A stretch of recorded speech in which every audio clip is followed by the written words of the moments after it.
Hi everyone, and welcome back to another episode of Classic Mini Maintenance and Repairs. In this episode I'm going to do an unboxing and review of the GPI alloy radiator for the classic SPI Mini. Let's have a little look. Okay, so straight out of the box everything looks very shiny and nice. The packaging's quite professional looking. You've got the GPI rad, got the website address there, got some manufacturer numbers, again high performance plastered on it. Whether or not that's true, don't know yet. The hoses themselves, silicone hoses with the nylon braids through them. They feel good quality, feel nice and firm but flexible at the same time. The insides and the braids look very good. Nice red colour, nice and bright, I like that. Some of the logos are stamped on the hoses there, GPI Racing again with the website address. Some of the logos are a bit faded, but doesn't really bother me, you probably won't see it anyway. They came packaged in a plastic bag to keep all the dust and dirt out of them. The hoses so far look good, I've been over them, there's no cracks, there's no tears. They all look like they've been manufactured pretty well to a high standard, I'd say. Moving over to the radiator itself, it's very shiny, nice and light. All the welds look very nice, I've been over every single one. Can't see any problems with the weld so far. Again, that'll prove itself one way or the other when we actually install it. There's a few marks scraped in the metal, if you can just see that. Don't know if it's machine marks or just, again, not a big problem. Overall it's very shiny and clean looking, as you can see the top there. All the welds. I'm not a welder, but everything looks pretty solid. Again, some little scratches down here at the bottom. Overall quite shiny. The fins themselves, I've been over all the fins. There's a couple bent over and out of shape. There's one there that's quite bad. A few in the middle. Not a big problem. If you hold it up to the sun or a bit of light, you can see right through it. There's no internal mistakes. Looks like there's going to be a good flow through there. So a couple of bent over fins aren't really ringing alarm bells yet. Flip it over and have a look at the other side. Oops. Yeah, they all look pretty decent. There's a test sticker here, so it's been through some kind of test, I assume. Pressure test, I'd imagine.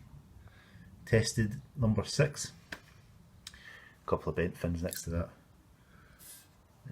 Again, the welds all look pretty good, nice and shiny. It's reasonably lightweight, you know, lift it up with one hand, no bother at all. Got a sticker on the front there, GPI Racing, high performance, website address. We've got some bungs covering up the return and flow, just keep out the dirt. This is one of my major annoyances with it. There is some overweld on the inside.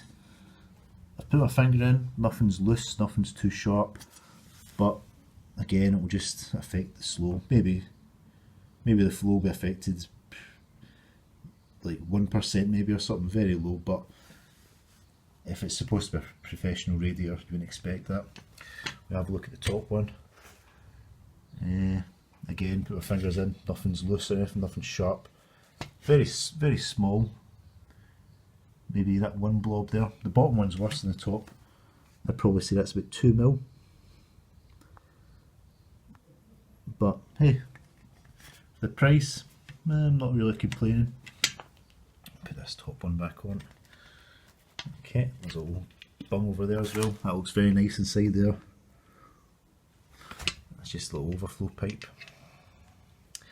Another big annoyance with it was the drain down the bottom here. I've actually replaced this rubber O-ring here. The one that came with it was very deteriorated to the point where I just pulled it and it came into bits. It's very brittle, all cracked. It's no good whatsoever. I don't know what the reason is behind that. Is it cheap rubber? Has it been sitting for a long time? Who knows. So if you look inside the radiator at the bottom, if you can see, it's very clean inside. It's free core, which means there's 3 rows of cooling ducts so that the coolant can pass through. It's all very clean and shiny inside, can't see any problems with the welds or anything. If we go up to the top, the cap looks okay, it's got 1.1 stamped on it. It feels a bit thin. Taking it off isn't the easiest. Sometimes you have to kind of, there we go, push down on it. The cap itself, the tin feels a bit thin, but if you squeeze it, it doesn't bend or feel like it's going to bend. The spring on it's quite stiff.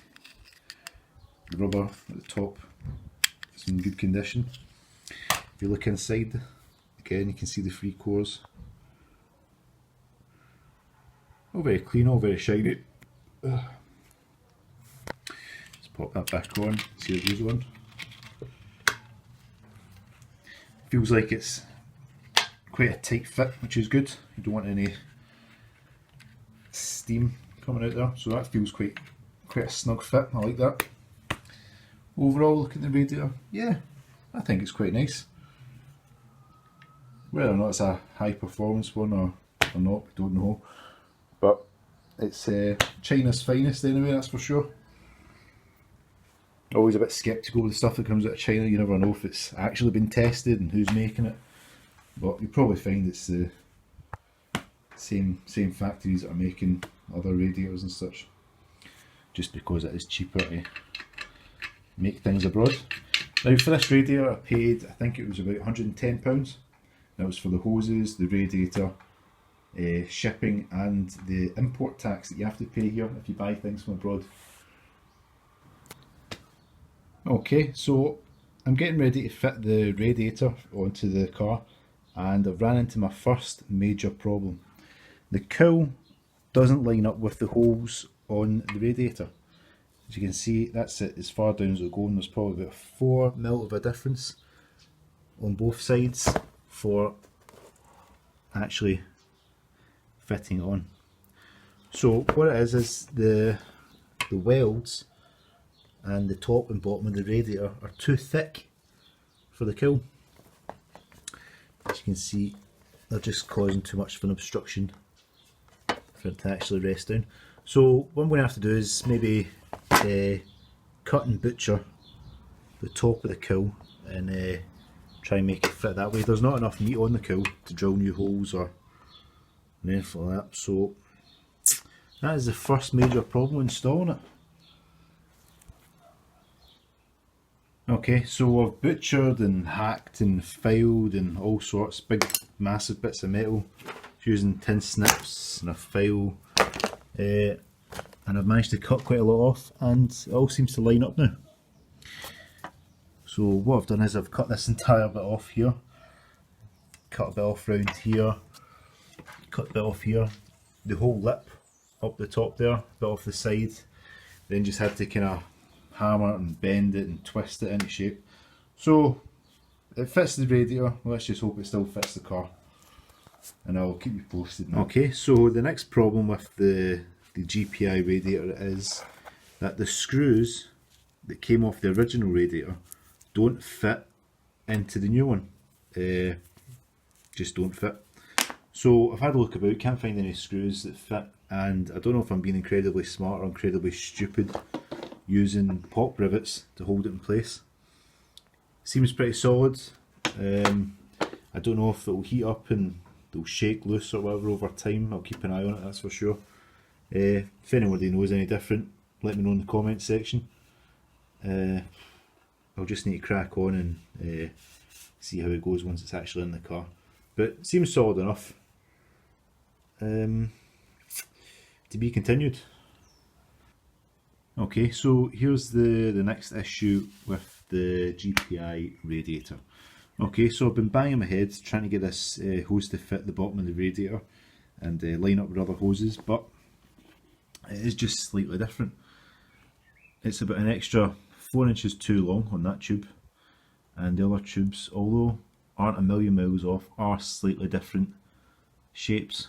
So what we have to do is cut about 4 inches off this bit and it should fit okay. But again, it's just another modification on something that should be a straightforward fit. So starting to do my head in a wee bit. I'll see if I can cut this and fit it. If not, then I'll probably just give up for the night and try again tomorrow. Okay, so this is the last pipe and hopefully the last problem with installing this Chinese radiator. So this pipe was too long and it's the wrong shape. So to get it to fit, you cause this kink in the middle here. So we're probably talking about 5 mil inside there before the insides touch when you squeeze it. It's probably about 1.5 inches wide. The angle was just all wrong for it. If you look at the one that came off the car, it was perfect, you know, there was no kinks in it or nothing. It fitted on perfectly. It fits this one perfectly, so it must be the hose that's the wrong shape. This is how much I had to actually cut off this hose. So we're probably talking about, let's have a look, what's that? 4 inches? About 4 inches of rubber I had to cut off. Not impressed with that at all. That's a bit of a worry. Obviously you want your water into the radiator and back out again as quick as possible to cool the block. So for road use, yeah, sure, it's okay. Is it a high performance racing radiator? Definitely not. Not with that kind of stuff going on. So once it's back on the road, I'll follow up how it actually runs. We'll get some temperature readings and such. Yeah, if I've got any problems with this whatsoever, I'll just replace it for the original one. I'll keep a hold of this. I bought this set probably about 8 months ago, so getting the manufacturer to send me out another one free of charge will probably be a bit of an uphill battle, but again I'll contact them, see what they say. It's just annoying, but looks wise it looks amazing, you know, it's nice and shiny, loads of red means race car, so yeah, I'm quite happy with that, but again not so happy with this last bit. Okay, so we've got another problem with this GPI radiator. So this is the thermal switch for the electric fan on the other side of the radiator. The later minis had these. It's an extra electric fan just to keep it cool when you're stuck in traffic and all that. And there's nowhere for it to go. This radiator package didn't come with any instructions or any kind of information on what you're supposed to do with it. So obviously it fits in the hole, but there's no thread on this. This was the kind of plastic clip on the other radiator. If you look, it went in there and then twisted into place, and it was a little kind of plastic locking ring. But on this it's just a thread, so, and there's no other holes in the radiator, and I can't really see anywhere else in the block it's supposed to go. I do have a water temperature gauge, and that'll be going in here. But what do I do with this? Do I just leave it blank? Do I take this off and just kind of cable tie it to the side? If you guys know any different, let me know. I'll probably just tie it off to the side for now. I don't know if that will affect the electronics. Obviously the fan won't work if it's not connected to anything, so yeah, just another problem with this radiator. Okay, so I hope you enjoyed the video and it's helped you make your mind up if you want to go ahead and buy the Chinese radiator or stick with a Fletcher's radiator or any other kind of brand. I've got a video on how to install this as well, so if you want to check that out, just look through the other videos and have a look. Okay guys, right, thanks for watching and I'll see you next time. Bye.